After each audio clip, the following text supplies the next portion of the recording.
The great council chamber drifted in the silent void between stars, a structure so vast it seemed less like a station and more like a small artificial world. Its surface shimmered with layers of energy shields and ancient alloys, built and rebuilt over millennia by civilizations that had risen, fallen, and been forgotten. Inside, the chamber stretched in a perfect circle, tier upon tier of elevated platforms filled with representatives from across the galaxy.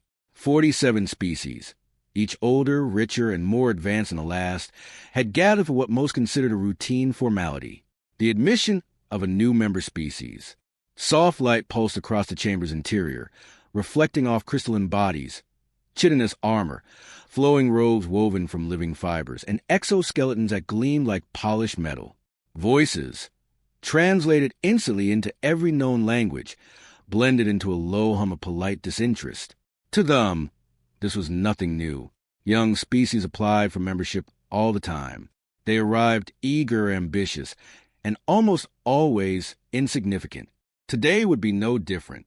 At the center of the chamber, a circular platform descended slowly from the ceiling, illuminated by a focused beam of white light. All conversations dimmed, not out of respect, but out of mild curiosity. The new species had arrived. Ambassador Li Chen stood alone on the platform.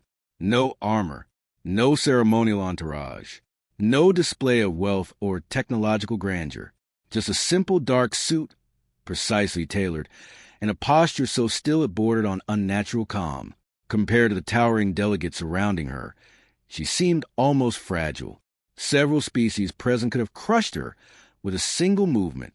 Others radiated such overwhelming presence that lesser beings instinctively avoided eye contact. Chun did neither. She stood at the center of the most powerful political body in the galaxy and looked around, not with awe, not with fear, but with quiet observation, as if she were measuring them. High above, suspended in a lattice of glowing structures, the presiding authority of the council shifted slightly. High Counselor Ni, an ancient being whose species had mastered interstellar travel before many others had developed written language, observed the human in silence. His multifaceted eyes captured her from dozens of angles at once, analyzing posture, micro-expressions, biological signals. What he saw puzzled him. No elevated heart rate, no signs of stress, no submissive body language. Unusual for a species so new. A ripple of faint amusement passed through several delegates. A reptilian envoy leaned toward a neighboring representative, its scale features tightening into what translated as a smirk. "So, this is humanity," it murmured, smaller than expected, a low vibration. Laughter, by another species standard, spread across a nearby platform. At the center, Chin remained motionless. Above her, holographic projectors activated, casting streams of data into the air. Planetary statistics, economic reports, biological classifications, and technological summaries. The official record of Earth rotated slowly in three-dimensional light. To the gathered council, it looked unremarkable. Developing infrastructure, expanding colonies, standard propulsion systems. Nothing that stood out among civilizations thousands of years older. And yet, High Counselor Ni tilted his head slightly, his mandibles clicking once in thought. There was something else in the data, something subtle, patterns that didn't quite align with known developmental curves, growth rates that were disproportionate, expansion timelines that seemed compressed, almost unnaturally efficient. He focused again on the human ambassador, still calm, still silent, still watching, not the behavior of a species stepping nervously into a greater universe, but the behavior of something already familiar with it. The chamber lights dimmed slightly, signaling the formal beginning of proceedings. And for the first time since her arrival, Ambassador Chin spoke. "Humanity," she said, her voice steady and clear as it carried across the vast chamber, "requests recognition as a full member of the Galactic Council. No hesitation, no embellishment, no attempt to impress. Just a statement. Simple, direct, confident. For a brief moment, the chamber was completely silent. Then, slowly, the first ripple of amusement returned. For a moment after Ambassador Chen's statement, the chamber held its silence. Then it broke, not with outrage, not with debate, but with laughter. It began softly, an almost polite ripple from one of the outer platforms. A crystalline delegate emitted a series of chiming tones, translated instantly into something resembling amusement. Nearby, a massive, fur-covered representative exhaled a low rumble that echoed through the chamber. Within seconds, the reaction spread. Different species, different sounds, but all carrying the same meaning. Disbelief. High Counselor Ni did not immediately intervene. His mandibles clicked once, slowly, as he allowed the reaction to run its course. Observing was often more revealing than controlling. At the center platform, Chun did not move. Above her, the holographic display shifted. Lines of data reorganized, highlighting a new category, military capacity. A voice cut cleanly through the noise. Let's examine the claim in detail. The chamber quieted as attention turned toward the speaker. Admiral Voss of the Cavex Empire rose from his position, his tall, scale form unfolding with deliberate authority. His species was known across the Council as a dominant military power, an empire built not just on strength, but on centuries of proven supremacy. When Voss spoke, others listened, his gaze fixed on Chun, sharp and openly dismissive. "Ambassador," he began, his tone measured but edged with amusement, "your report states that humanity possesses 3,000 capital-class warships." The number hung in the air. For a fraction of a second, nothing happened. Then, a louder wave of laughter swept the chamber. This time, it wasn't restrained. Several delegates leaned back in their seats. One of the insectoid representatives produced rapid, clicking bursts that the translation system rendered as open mockery. A reptilian envoy tapped its claws against its platform, the equivalent of applause for a joke well delivered. Voss allowed the reaction to settle before continuing. "The Cavex Empire," he said, spreading his forearm slightly, "has been constructing interstellar fleets for over 12,000 years. He paused, just long enough for emphasis. "We possess 800 capital ships." Another ripple of agreement moved through the chamber. He tilted his head, studying Chun as one might study a curious but unimpressive specimen. "And yet," he continued, "your species, having barely mastered interstellar travel 3 centuries ago, expects this council to believe that you have constructed nearly 4 times our fleet." The implication didn't need to be stated. It was absurd. Chin met his gaze without flinching. "The numbers in our report are accurate," she said. No defensiveness, no hesitation, just the same calm certainty. For a brief moment, that calm disrupted the rhythm of the room. Then Voss laughed, a sharp, barking sound that echoed louder than the others. "Accurate," he repeated. "Fascinating." He gestured toward the floating data, expanding additional sections. "You also claim faster-than-light travel, without reliance on dark matter cores, weapons capable of manipulating gravitational fields, propulsion systems that, according to our understanding, violate several fundamental laws of physics." Each statement drew more reactions: confusion, amusement, dismissal. A floating crystalline entity emitted a soft cascade of tones. "Perhaps," it suggested, "human mathematical systems differ significantly from our own, an understandable error for a developing species." More laughter. "Or," another delegate added, its voice translated into a dry hiss, "they are simply optimistic." The word lingered, heavy with condescension. At the center of it all, Chun stood perfectly still. Only the slightest tightening of her jaw hinted at any reaction. Voss stepped forward slightly, his presence dominating the space. "Ambassador Chun," he said, his voice lowering just enough to carry a sharper edge, "the Galactic Council does not operate on speculation or imagination." He gestured broadly to the assembled representatives. "We deal in verifiable reality." A pause. Then, almost casually, "Would you care to demonstrate one of these remarkable capabilities?" The challenge was clear. Bring proof, or admit exaggeration. Every eye in the chamber turned toward the human. The silence this time was different. Not curiosity, expectation. Chun let it stretch for just a moment longer than necessary. Then she spoke. "Our military assets are currently deployed in defensive positions across human-controlled systems," she said evenly. "We do not reposition them without strategic necessity." A beat. Then Voss smiled. "Slow, Satisfied. Of course, he said. How convenient.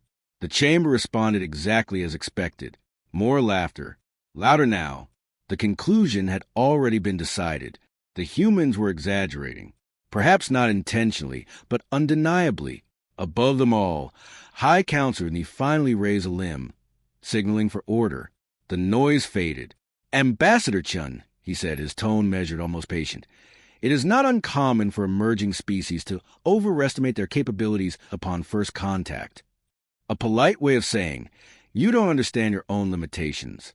We mean no offense, he continued, but the Council must base its decisions on credible information. Chun inclined her head slightly. The information we have provided is credible, she replied. No change in tone. No sign of retreat. For the first time, a few delegates did not immediately react. Not because they believed her, but because something about that certainty didn't fit. Still, the dominant mood of the chamber remained unchanged. Amusement, dismissal, superiority. And as the next round of quiet laughter began to rise, one unspoken assumption settled firmly into place across every mind in the room. Humanity did not understand the scale of the galaxy it had just entered. The laughter did not fade immediately. It lingered, echoing in different tones, different languages, different species, all converging into the same quiet certainty. Humanity had overreached. At the center of the chamber, Ambassador Chin stood alone beneath the suspended data projections. The light from the holograms cast shifting patterns across her face, numbers, fleet counts, expansion charts, all of it dismissed as exaggeration. And yet, she did not correct them. She did not argue. She did not even try to persuade. That, more than anything, began to feel unusual. High Counselor Ni noticed at first. From his elevated position, he observed the human ambassador with renewed focus. Across centuries of diplomacy, he had seen every variation of emerging species behavior: defensiveness, desperation, pride, even panic. This was none of those. There was no urgency in her posture, no attempt to recover lost credibility, no visible concern over the Council's reaction, only stillness, only patience, as if the outcome of this conversation did not matter. Ni's mandibles clicked softly. That was new. Below, Admiral Voss had already turned his attention away, signaling, without words, that the discussion in his mind was concluded. To him, the human claims had been weighed, measured, and found lacking, but others in the chamber were not so quick to disengage. A representative from the Threen Collective, a being composed of slowly rotating crystalline segments, tilted its form slightly toward Chun. Its voice rang out in soft, harmonic tones. Ambassador, it chimed, your confidence is noteworthy. A pause. If your capabilities are as advanced as you suggest, it would be logical to demonstrate even a fraction of them. A minor display would be sufficient. The suggestion was reasonable, measured, difficult to dismiss without consequence. All attention returned to Chun. For a moment, she said nothing. Then, our technologies are not designed for demonstration, she replied. The words were simple, but they landed differently. A faint shift moved through the chamber. Not agreement, not belief, but the first trace of something else. Confusion. The crystalline delegate rotated slightly faster, processing. Not designed for demonstration, it repeated. Chen's gaze lifted briefly, not at any one individual, but across the chamber as a whole. They are designed for effectiveness, she said. Silence. A smaller one this time, but sharper. Somewhere along the outer ring, a reptilian envoy let out a soft hiss of amusement. Effectiveness without visibility, it said, is indistinguishable from absence. A few nearby delegates responded with quiet agreement, but not all. High Counselor Ni leaned forward slightly. His sensors were still reading the same thing. No deception indicators. No physiological stress markers. No fluctuation in neural patterns associated with fabrication. If the human was lying, she did not behave like one. Ambassador Chun, Ni said slowly, you suggest that your infrastructure and military capacity exist beyond our current detection capabilities. Chin turned her attention upward toward him. Yes. No elaboration. No hesitation. The simplicity of the answer created a subtle fracture in the room's confidence. Admiral Voss noticed it and moved to correct it. "With respect, Counselor," he interjected, "we have conducted independent surveys of the systems claimed by humanity." His gaze flicked briefly back to Chun. "We found colonies. Limited industrial activity. Nothing remotely approaching the scale required to support the fleet described." Agreement rippled outward again. This was familiar ground. Logical. Verifiable. Safe. Chun listened without interruption. Then quietly, "Your surveys were thorough," she said. Voss gave a short nod. "They were." A pause. Then, "but incomplete." The word landed harder than anything she had said before. Not louder, not more forceful, just precise. Voss's expression shifted almost imperceptibly. "Incomplete," he repeated. Chun held his gaze. "Our infrastructure is not centralized," she said. "It does not rely on visible concentrations of production." Another pause. "We learned early that visibility creates vulnerability." This time, the silence lingered longer, not because they believed her, but because the idea itself introduced a possibility they had not considered. Distributed infrastructure, hidden production, undetectable systems. Theoretically plausible, practically unlikely. Still, it existed now, in the space between certainty and dismissal. A seed of doubt. Voss exhaled sharply, dismissing it. "Convenient," he said again, though with less certainty than before. But the tone had changed, only slightly, enough that a few in the chamber noticed. Above them, High Counselor Ni did not speak. He simply watched. Watched the human who did not defend herself. Watched the room that had begun, just barely, to question its assumptions. And for the first time since the session began, a thought formed that he did not immediately discard. What if the human was not exaggerating? What if she was withholding? At the center of the chamber, Chun allowed her gaze to drift, not to the delegates, not to projections, but to the distant stars visible through the transparent dome above. For a fraction of a second, something shifted in her expression. Not pride, not satisfaction. Something quieter, something colder, as if she were not thinking about the council at all, but about something far beyond it. Then it was gone.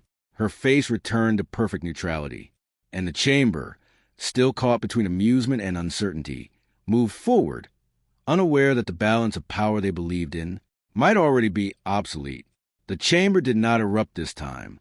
There was no loud laughter, no open ridicule, just a slow settling of opinion.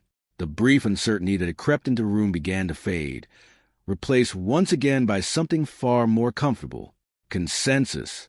High Counselor Ni straightened, his elevated form casting long, angular shadows across the chamber. When he spoke, his voice carried the quiet authority of being accustomed to ending debates. "The Council has heard the claims presented by the human delegation," he said. A pause. "We have also reviewed the available data." Around the circular tiers, representatives shifted slightly, attention sharpening, postures aligning. This was the moment that mattered. Decision. Chun lowered her gaze from the distant stars and returned her focus to the chamber. Still calm, still unreadable. Ni continued. "While certain aspects of humanity's report remain difficult to verify, there is sufficient evidence to support their admission as a developing interstellar civilization." The phrasing was deliberate, carefully measured, a recognition, but not an endorsement. A faint ripple of approval moved through the chamber. Several delegates nodded. Others remained still, their silence signaling agreement. This was expected. This was safe. Admiral Voss leaned back slightly, his expression relaxed now, the earlier tension gone. To him, the situation had resolved exactly as it should have. A young species, overly ambitious, gently corrected and placed where it belonged. Below them all, Chun said nothing. Ni raised one limb, and the holographic display shifted again. Membership status, provisional, junior tier. The words appeared in glowing script above the central platform. Humanity will be granted junior membership within the Galactic Council, Ni announced. Effective immediately. A soft murmur followed. Not excitement, not resistance, just acceptance. The privileges of the status include access to peripheral trade routes, limited diplomatic representation, and observational participation in council proceedings. Another pause. Then, the responsibilities include compliance with council oversight protocols and the acceptance of external security assistance where deemed necessary. That last line drew a faint reaction. Subtle, but present.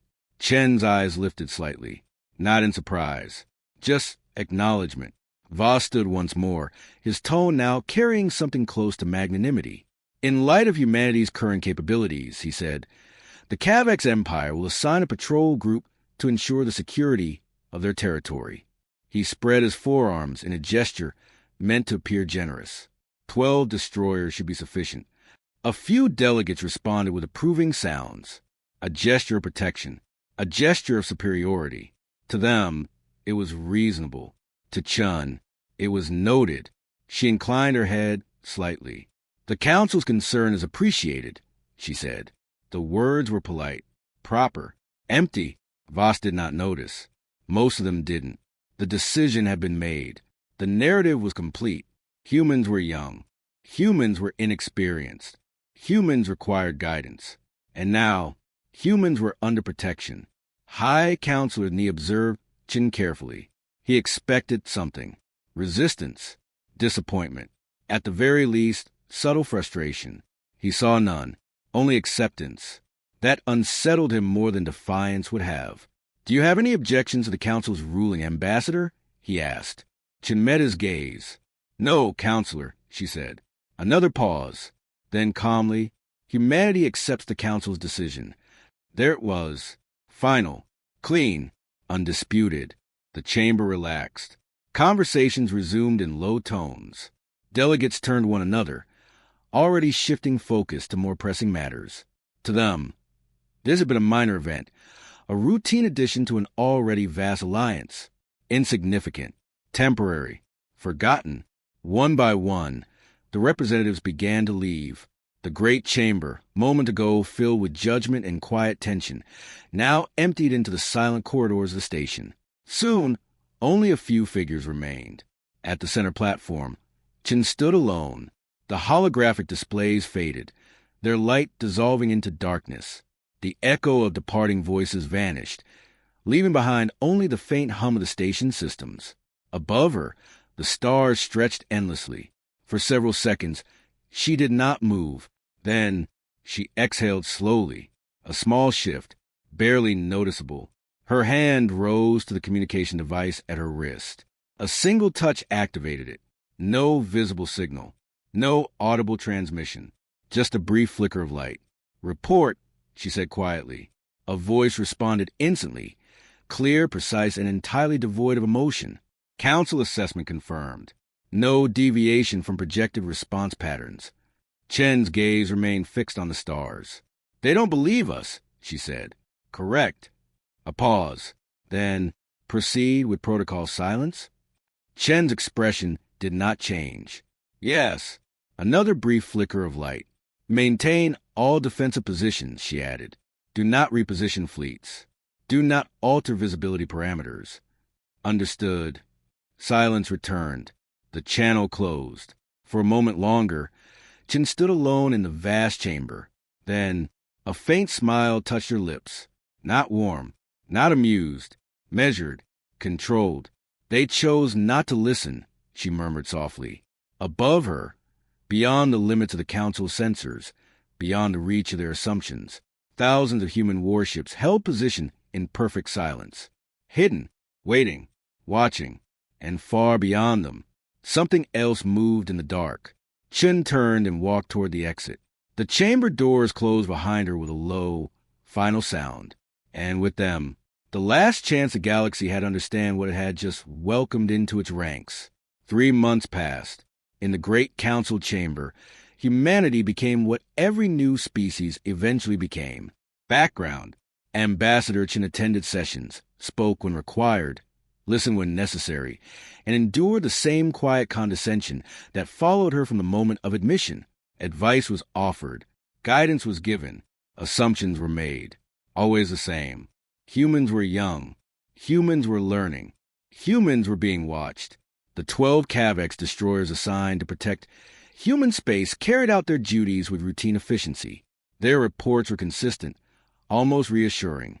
No unusual activity. No significant military presence. Human capabilities remained limited. Everything, it seemed, was exactly as expected until it wasn't. The first alarm came from the outermost Cavex border station. 0400 Standard Galactic Time. A quiet hour. Minimal traffic. Routine monitoring. Commander Thex had been reviewing sensor logs when the anomaly appeared. At first, it looked like interference. A cluster of distorted readings flickering at the edge of detection range. Irregular, inconsistent, easily dismissed. He frowned. "Run diagnostics," he ordered. The system complied instantly. All functions returned nominal. The readings remained. They grew. What had been a flicker became a pattern. What had been a pattern became a surge. Thousands of signatures, appearing from nothing, moving, fast, too fast. Thex leaned forward, his secondary eyes narrowing as data flooded across his display. "Identify," he said. The system hesitated. A fraction of a second. Then, "Unknown." The word carried a weight he hadn't heard in years. "Impossible," he muttered. "Recalibrate sensor arrays." Recalibration complete. The signatures didn't disappear. They multiplied.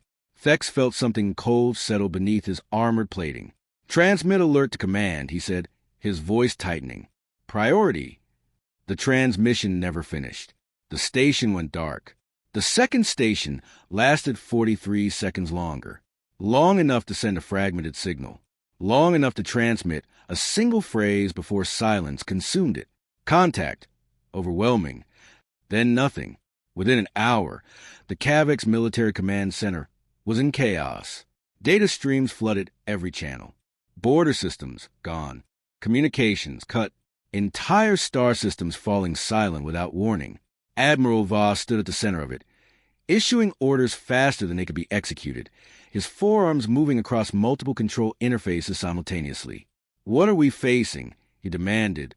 Around him, officers scrambled, their composure cracking under the sheer volume of incoming reports. One of them finally answered. "Preliminary analysis identifies them as devourers." The word landed heavily. Voss's expression darkened. "We have records of minor encounters," the officer continued, voice strained. "Machine entities, self-replicating, highly adaptive." She hesitated. "Nothing like this." "How many?" Voss snapped. The officer swallowed. "Initial estimate, 50,000 vessels." Silence. Not the controlled silence of the council chamber. This was different. This was shock. The entire Cavex fleet, 800 capital ships. Even with full council mobilization, they might assemble 3,000, 50,000, and still counting. "They're crossing the galactic barrier," another officer added. "In large numbers. We don't understand how." Voss stared at the tactical display as red markers spread like a disease across the map.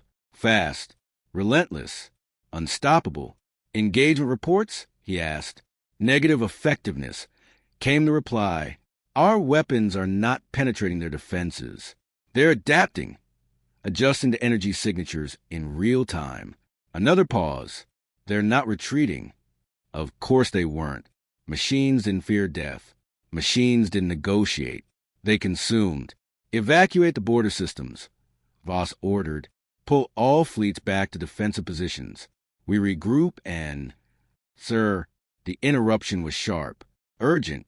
17 systems have already gone dark." Voss froze. "How long?" "For hours." "For hours.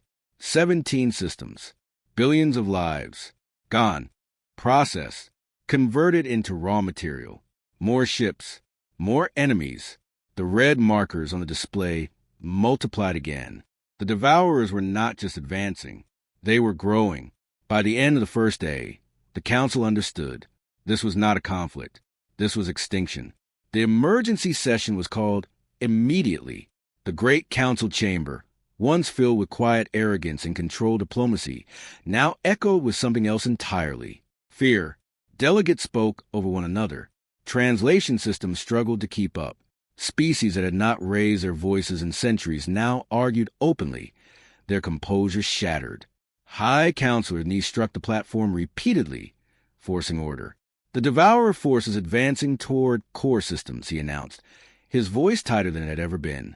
At current velocity, they will reach densely populated sectors within 2 weeks. 2 weeks. The number hit harder than any weapon. Admiral Voss stood, his usual composure gone. "We are losing," he said bluntly. "Our fleets cannot match their speed. Our weapons are ineffective. They adapt faster than we can respond."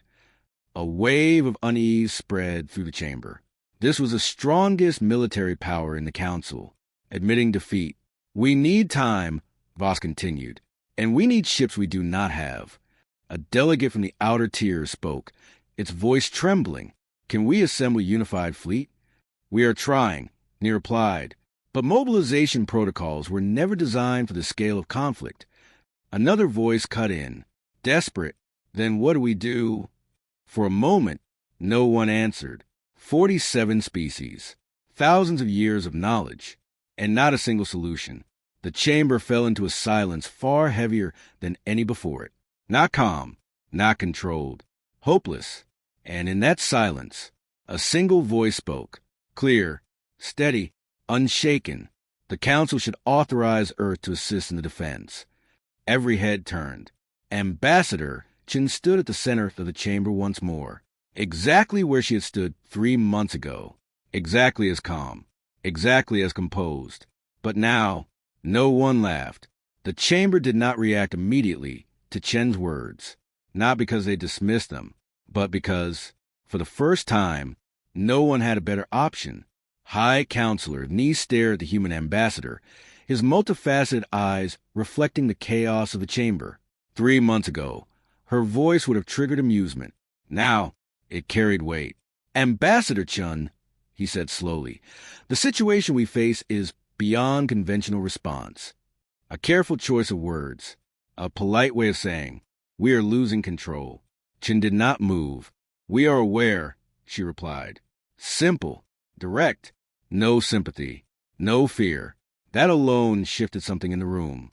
Admiral Voss turned toward her, his earlier arrogance gone, replaced by something sharper, desperation tempered by pride. "With respect," he said, his tone tight, "a handful of human ships will not alter the outcome of this conflict." A statement meant to ground the situation, to keep expectations realistic. She met his gaze. "Nevertheless," she said, "humanity formally requests operational command authority over the defense of threatened sectors." The words hit harder than anything before. Not assistance, not support. Command. A ripple moved through the chamber. Shock, disbelief, resistance. A reptilian delegate rose partially from his platform, its voice sharp with incredulity. "You have been part of this council for 3 months," it hissed. "You propose to command fleets that have defended this galaxy for millennia?" Another voice joined. "Your experience is negligible." Another, "Your capabilities are unverified." The protests overlapped, rising quickly. Old instincts, old hierarchies, but beneath them, fear, because every one of them knew the truth. Their experience wasn't enough. Their fleets weren't enough. Their strategies weren't enough. High Counselor Nee raised a limb, forcing silence once more. He did not speak immediately. He thought. For centuries, the Council had operated on stability. Slow decisions, calculated responses, measured diplomacy. That system had worked. Until now. Now, speed mattered. Adaptability mattered. Survival mattered. And the current system was failing. He turned his gaze toward Admiral Voss. "Can your forces stop the Devourers with current tactics?" he asked. Voss did not hesitate. "No." The word echoed. Final. Unavoidable. Nee shifted his focus back to Chun. "Can yours?" he asked. A long pause followed. The entire chamber held its breath, not in hope, but in something closer to resignation. Chen answered, "Yes." No explanation, no justification, just certainty. It wasn't confidence. It wasn't optimism. It was something else entirely. as if the outcome had already been calculated, as if the answer had never been in doubt. That certainty settled over the chamber like gravity, uncomfortable, heavy, impossible to ignore, and he exhaled slowly. The Council is facing an extinction-level threat, he said. Conventional protocols have failed. He paused, then made the decision that would redefine the balance of power in the galaxy. This Council grants temporary operational command authority to Earth forces. A wave of reaction followed, shock, hesitation, unease, but no one opposed it. Not now, not with everything at stake. Coordinate with Admiral Voss, he continued. You will have full access to Council communications, sensor networks, and fleet movements. Chen inclined her head slightly. We will require unrestricted data flow, she said. No delays, no filtering. Granted. We will also require compliance with human tactical directives. That drew a sharper reaction. Voss stepped forward. You expect Council fleets to follow human command structures without question? He asked. Chen looked at him. Not challenging, not confrontational, just steady. If you want to survive, she said. Silence. Voss held her gaze for a long moment. Then, slowly, he nodded, understood. It wasn't agreement. It was acceptance of reality, of necessity, of the fact that, for the first time in his long military career, he did not have control. Chen activated her communication device. Her fingers moved quickly, efficiently. No hesitation, no uncertainty. The message transmitted instantly, far beyond the Council's standard communication range, across channels they did not fully understand. Deep within Earth's command structure, the signal arrived. Encoded, authenticated, clear, protocol Fenrir, full authorization. 3 kilometers beneath Earth's surface, in a command center carved into reinforced bedrock, Fleet Admiral Marcus Chen stood before a wall of tactical displays. The message appeared. He read it once, then again. Around him, officers waited, silent, tense, aware that whatever came next would define everything. Marcus exhaled slowly. He had hoped this moment would never come. He had prepared for it anyway. He turned to the command console and activated the fleet-wide channel. His voice carried across thousands of ships, stations, and hidden installations. This is Fleet Admiral Chen, he said. No hesitation. No ceremony. Execute protocol Fenrir. The room seemed to hold its breath. He continued. All rapid response fleets are to deploy immediately to assigned coordinates. A pause. Then, rules of engagement, unrestricted. Around the galaxy, systems activated. Hidden shipyards powered up. Dormant fleets came online. Weapons long held in reserve began to awaken. Marcus's voice cut through it all one final time. Authorization code, Ragnarok 77. The transmission ended. Across human space. Everything changed. Back in the council chamber, Chen lowered her hand. It is done, she said. No one asked what that meant. Not anymore. Because somewhere, deep beneath the fear and uncertainty, a new realization had begun to form. The humans were not improvising. They were not reacting. They were not scrambling to survive. They had been waiting, preparing, for something exactly like this. And whatever they were about to unleash would not be small. Admiral Voss stood on the bridge of the Cavex flagship, staring at the tactical display. It was hopeless. 3,000 council ships, every available vessel, had formed a defensive sphere around Cavex Prime, a desperate formation, not designed to win, designed to delay. Beyond them, the Devourers advanced. 12,000 warships, moving in perfect machine precision. No hesitation, no fear, no wasted motion. They didn't rush. They didn't need to. They knew they would win. Time to contact? Voss demanded. For minutes, the center officer replied, voice tight. For minutes until impact. For minutes until the largest fleet in galactic history was erased. Voss gripped his command rail. 2 centuries of warfare, and it ended like this? Overwhelmed, outmatched, outpaced. He exhaled slowly. All ships, he said, voice steady despite everything. Whole formation. No one questioned it. There was nowhere to run. Then, A voice cut through the tension. Sir, we're detecting anomalies. Voss didn't look away from the display. Devourer advance elements? No, sir. The officer said confusion bleeding through. These are different. That got his attention. Define different. A pause. Then, they're behind us. Voss turned sharply. Behind us? That was impossible. The defensive sphere surrounded the planet. Nothing could get inside without being detected. Range, he snapped. Inside perimeter, between us and Cavex Prime. Silence fell across the bridge. That made no sense. Nothing could appear there. Not without crossing the fleet. Not without being seen. Not without. Space tore. Not opened. Not folded. Tore. Reality itself split apart in jagged, violent fractures, like glass cracking under pressure. Dozens of rifts. Then hundreds. Then thousands. Across the space between the Council fleet and the planet, the void ruptured again and again, each tier glowing with blinding light. Crew members staggered as sensor systems overloaded. What is that? Someone whispered. Voss didn't answer, because he already knew. Ships began to emerge, not drifting, not stabilizing, arriving in formation. Perfect formation. From each rupture, massive warships slid into existence, dark hulls gleaming with unfamiliar alloys, engines emitting controlled distortions in space itself. They didn't maneuver into position. They were already in position the moment they appeared. Layer after layer, line after line, an entire fleet, materializing instantly. Count them, Voss said quietly. His voice had changed, not commanding, not confident, something closer to awe.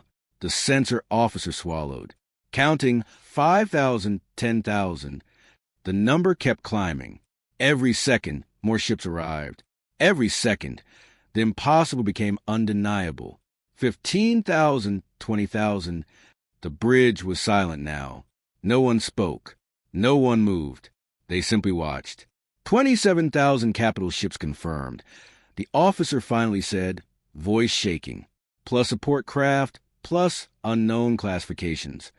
Unknown? Voss asked faintly. Yes, sir. A pause. There are vessels larger than anything we've ever recorded.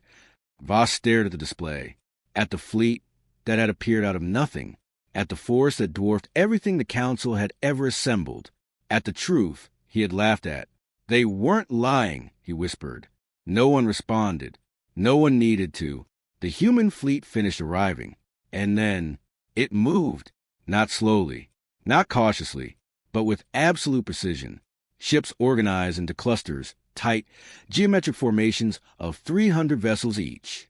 Perfect spacing, perfect symmetry, perfect control. What are they doing? A tactical officer asked.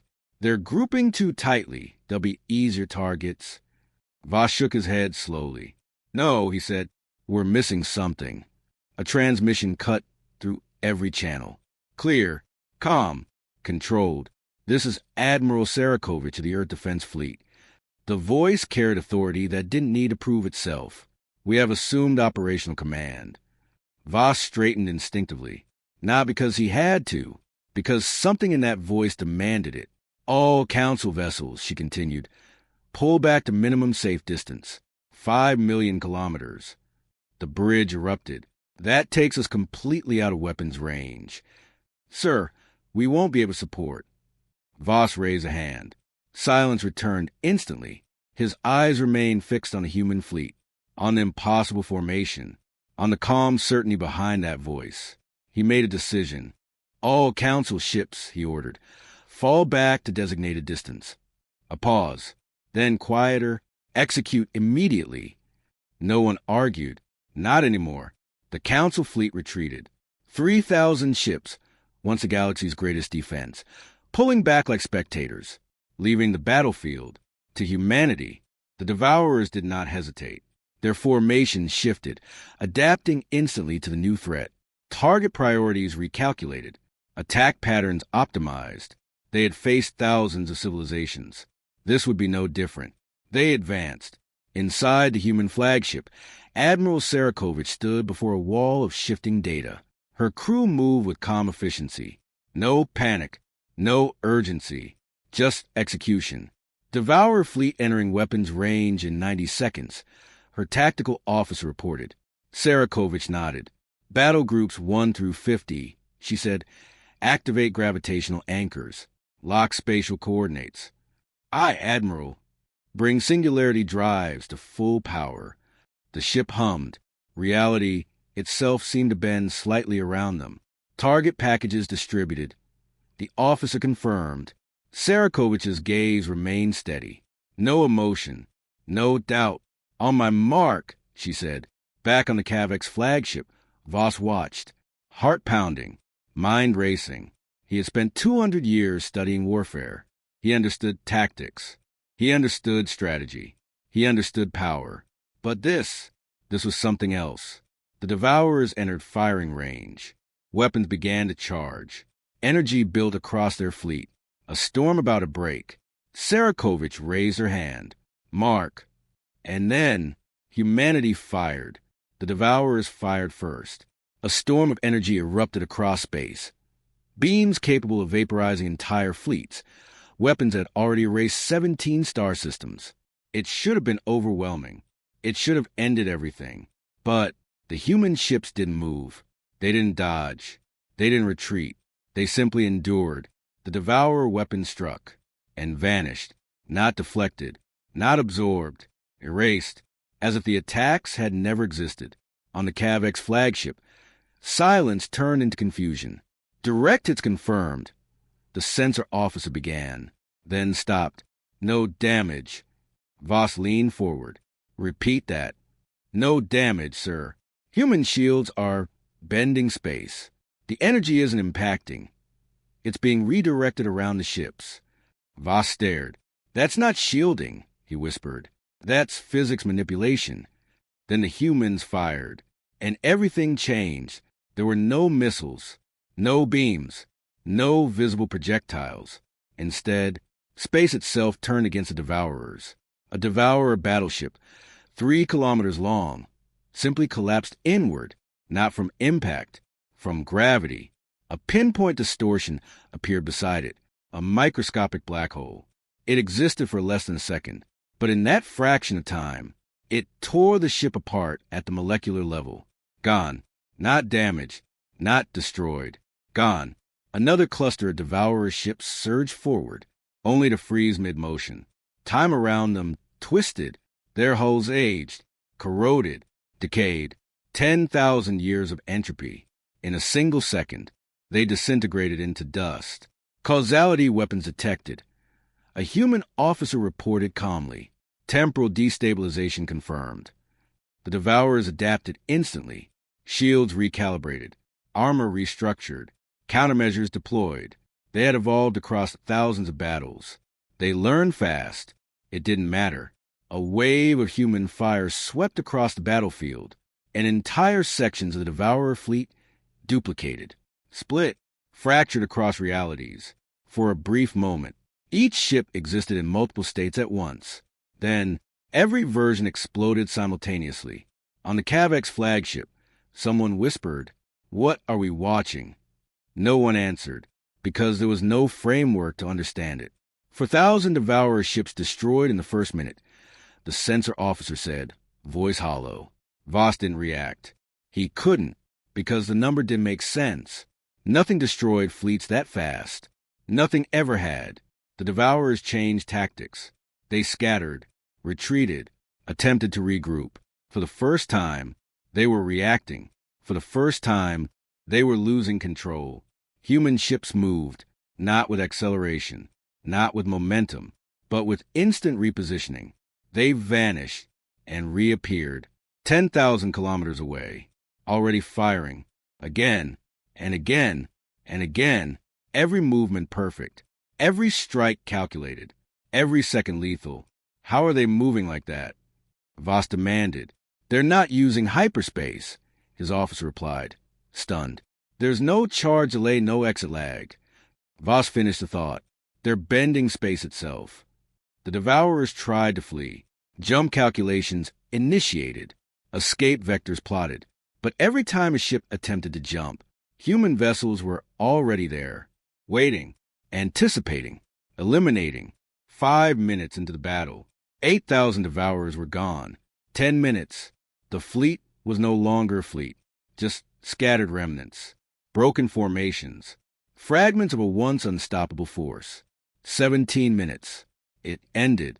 The last devourer ship, a massive war construct, made a final desperate move. It accelerated toward a human carrier, a suicide attack, its engines overloaded, its hull glowing with energy, a last attempt to take something with it. A single human frigate appeared in its path. No hesitation, no warning.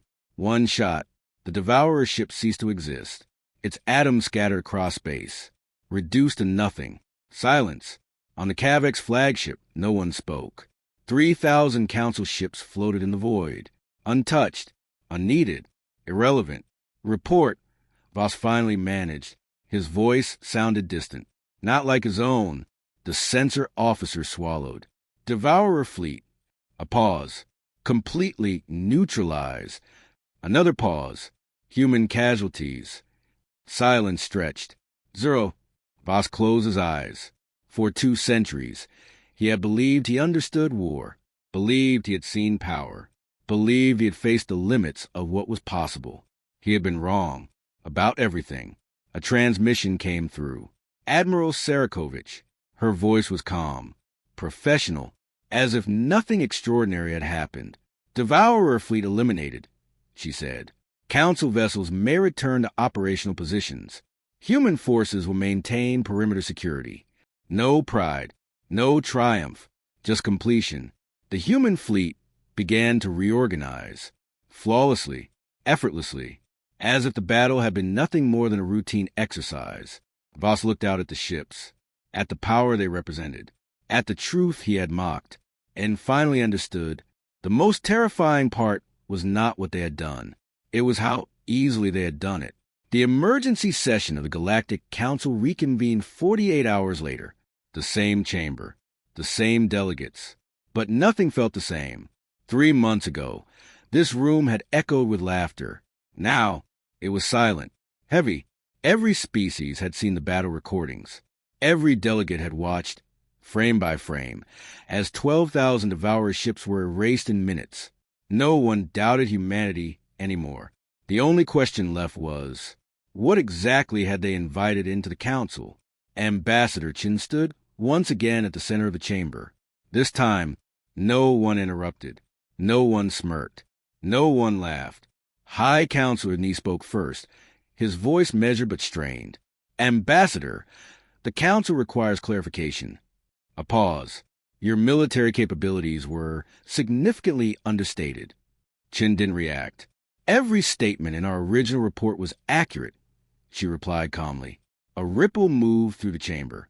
Accurate, not exaggerated, not misleading, just disbelieved. Admiral Voss stood. Gone was the arrogance. Gone was the condescension. What remained was something far more genuine. Respect and unease. If what we witnessed was your rapid response force, he said slowly, then we must ask, what is the full scale of Earth's military? The question everyone feared. The chamber held its breath. Chin didn't answer immediately. Instead, a holographic projection activated. Admiral Sarakovich appeared, her expression calm, controlled, unshaken. Our active defense fleet consists of approximately 180,000 capital ships, she said. The reaction was instant. Shock rippled through the chamber like a physical force. 180,000? Someone whispered. That's impossible. That exceeds total council capacity. It's beyond any known industrial scale. The voices overlapped. Disbelief trying to reassert itself. But it couldn't. Not anymore. They had seen what even a fraction of that fleet could do. Sarakovich continued. We maintain defense networks across 2,000 star systems, automated shipyards, rapid deployment fleets, reserve forces. She paused. As you have observed, the force deployed at Kavek's Prime represented approximately 15% of our total operational capacity. Silence, deeper this time, because now they were doing the math. A crystalline delegate spoke, voice trembling. How is this possible? The resources alone, no civilization can sustain this. Chen answered, humanity allocates roughly 40% of its total economic output to defense and research. The reaction was immediate. That is unsustainable. It would collapse any economy. It would destroy civilian infrastructure. Chen didn't raise her voice, didn't argue. She simply said, we have maintained this for 2 centuries. Silence again. Admiral Voss spoke quietly. Why? Not accusation, not challenge. A genuine question. Sarakovich answered, because we've already faced extinction once. The words changed everything. The chamber stilled. 200 years ago, she continued, devourer forces entered the outer region of our system. Images appeared, recordings, burning colonies, broken worlds, cities collapsing under mechanical assault. We were not prepared, she said. We lost 3 colony worlds in the first week. A pause. 2 billion people died. No one spoke. No one moved. Because suddenly, this wasn't about power anymore. It was about survival. Chen continued softly. We survived by chance. Not strength. Not strategy. Luck. Her gaze swept across the chamber. And we decided that would never happen again. The room understood now. Not just what humans had built, but why. We studied the devourers, Sarakovich said. We learned their patterns, their weaknesses, their methods. We rebuilt our science around one goal. Her voice hardened slightly. To kill something that does not fear death. A delegate asked quietly, your weapons, they violate known physics. Sarakovich nodded. Yes. No apology. No hesitation. We pushed beyond accepted limits because the alternative was extinction. Chen added, every ship we build, every weapon we design, every soldier we train. A pause. We do it because we remember. The emotional shift was complete. 3 months ago, humans equals naive newcomers. Now, humans equal survivors who adapted. Admiral Voss lowered his head slightly, a gesture of respect. You allowed us to mock you, he said. Why? Chen answered without hesitation. Because we wanted to understand you. A ripple of confusion. She continued. We needed to know whether the council was built on wisdom or complacency. The words were calm, but they hit hard. You had peace for thousands of years, she said. You stopped preparing for threats. You assumed stability was permanent. No one argued, because it was true. When the devourers attacked, Chen continued, your response was slow, fragmented, uncoordinated. A pause. If Earth had not intervened, the Cavex Empire would have fallen. Silence. Heavy. Unavoidable. But, she added, softer now, you also proved something important. The chamber looked up. You can unite when it matters. A different kind of silence. Hope this time. So what does humanity want? A delegate asked carefully. No one expected the answer to be simple or reasonable. Chen looked around the chamber, at species that had once laughed, at civilizations that now depended on them, and said, we want to be equals. That was it. No demands, no threats, no ultimatums. We do not seek to rule the council, she continued. We do not seek to dominate other species. A pause. We seek partnership. That was a final shift. Humans weren't conquerors. They were something more dangerous. Protectors with overwhelming power. Admiral Voss stood again. This time, without hesitation. I move that Earth be granted full council membership, effective immediately. Another delegate followed, seconded. No debate, no resistance, no delay. The vote was unanimous. Humanity was no longer underestimated, no longer dismissed, no longer junior. They were central, essential, irreplaceable. As the session ended, one truth lingered in every mind. The galaxy had not discovered a new member. It had discovered its strongest defender. 6 months changed the galaxy. Not slowly, not subtly, completely. Where once trade routes had been loosely monitored, now human warships patrolled them, silent, watchful, unquestionably dominant. Their presence alone deterred piracy, conflict, even political tension, because everyone knew if humanity intervened, the outcome was already decided. The Devourers returned. Twice, both times, they were erased within hours. No panic, no emergency sessions, no desperate last stands. Just coordinated response and elimination. Fear of extinction faded, but something else replaced it. A quieter emotion, more complicated. Dependence.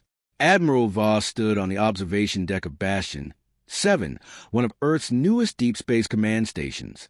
Before him, thousands of ships moved in perfect synchronization, jumping, reappearing, forming impossible geometries. Training, always training. He had requested this assignment himself. Months ago, he had laughed at humanity. Now, he studied them. You still find it difficult to comprehend?